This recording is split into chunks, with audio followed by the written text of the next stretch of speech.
Some years ago, I was a building society branch manager. This was quite an interesting experience. Prior to that, I'd worked in the society's head office in a clerical capacity. And I worked in that capacity up to a Friday evening. The following Monday morning, I had my own branch, and I was the manager. And all of a sudden, I was responsible for staff and staff development, business development, security, money, customer relations, and probably a load of other things I can't remember now.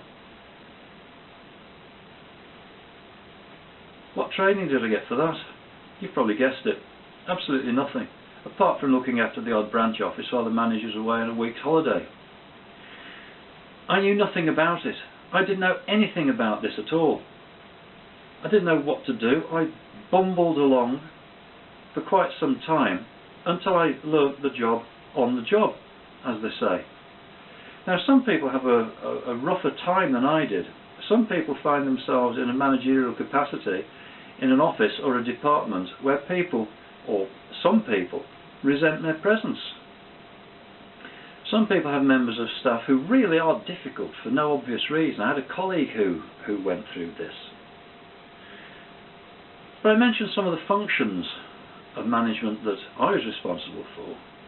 But it isn't just learning how to do those, it's learning what management is actually about. And as far as I'm concerned, what does a manager manage?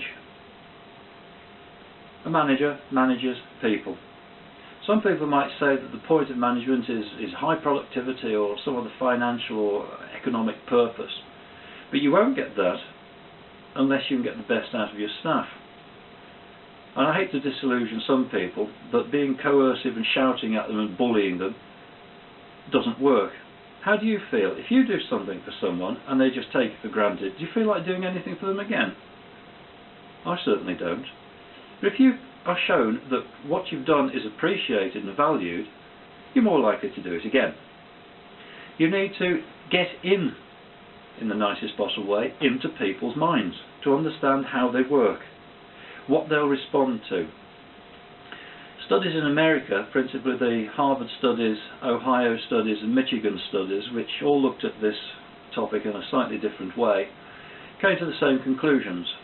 And that conclusion was that managers or supervisors who had a greater person orientation than task orientation had better producing work teams, whereas highly task oriented managers had fairly low producing work teams.